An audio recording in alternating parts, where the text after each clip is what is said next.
Ahora, ¿qué sucede cuando moléculas polares, es decir, tienen un dipolo eléctrico permanente, se les sumerge dentro de un campo eléctrico? Aquí tenemos moléculas polares, por ejemplo, el caso del agua, aquí son dipolos eléctricos. Entonces están orientadas al azar, depende esto de la temperatura y de cómo esté la estructura cristalina en el caso de las moléculas polares. Cuando se aplica un campo eléctrico, se va a alinear al campo eléctrico. El positivo se va a ir en la dirección del campo eléctrico y el negativo en contra.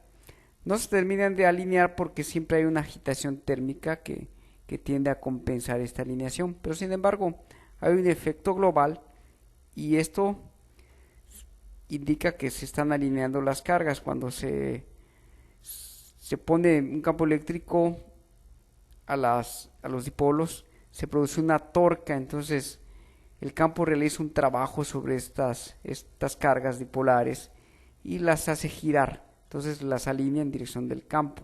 Eso es el caso de las moléculas polares. También podemos tener que se pueden hacer dipolos instantáneos. Por ejemplo, aquí tenemos moléculas no polares. Si se meten dentro de un campo eléctrico, ¿qué sucede? El campo eléctrico desplaza el centro de carga, entonces genera moléculas polares instantáneas debido al campo eléctrico. Entonces son dipolos no permanentes que están ahí porque se produjeron al estar el campo eléctrico. Entonces están las moléculas no polares, están dentro de un campo eléctrico. Igual se orientan en dirección del campo eléctrico. Bien,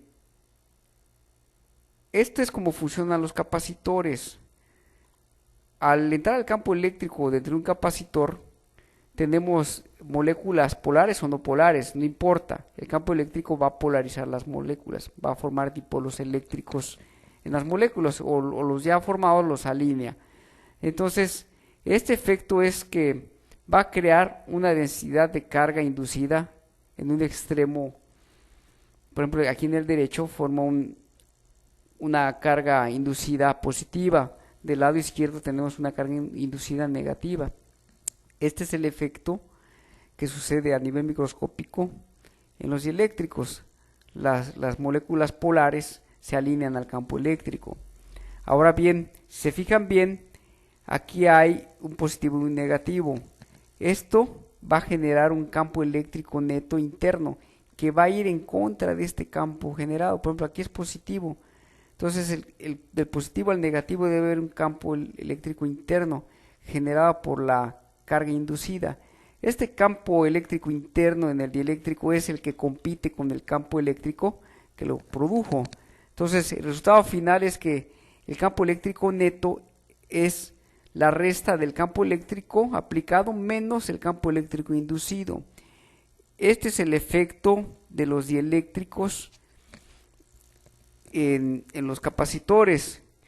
Hace que el campo eléctrico interno se reduzca y por ende el potencial eléctrico también se va a reducir, con lo cual va a hacer que la capacitancia va a crecer porque la capacitancia es igual a la carga sobre el voltaje. A menor voltaje, mayor capacitancia. Aquí en esta figura podemos observar cómo está el campo eléctrico sin dieléctrico. Tiene su densidad superficial de carga. Se introduce un dieléctrico. Al introducirse el dieléctrico se genera una polarización debido al alineamiento de los dipolos eléctricos en dirección del campo eléctrico. Este produce el campo eléctrico interno dentro del dipolo. Este se resta al campo eléctrico y resulta un nuevo campo eléctrico más débil que el que tenemos antes cuando no había dieléctrico. Al final de cuentas el campo eléctrico pues va a depender de la constante eléctrica acá y del original es cero.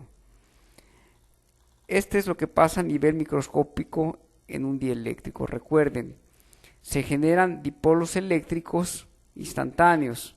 Hay veces ya tiene una polaridad como en el agua y lo que hace el campo es alinear a estos dipolos eléctricos, se ejerce un trabajo sobre ellos, se alinean, se produce un campo eléctrico que va en contra del campo que lo alineó y esto como consecuencia tiene una reducción en el campo.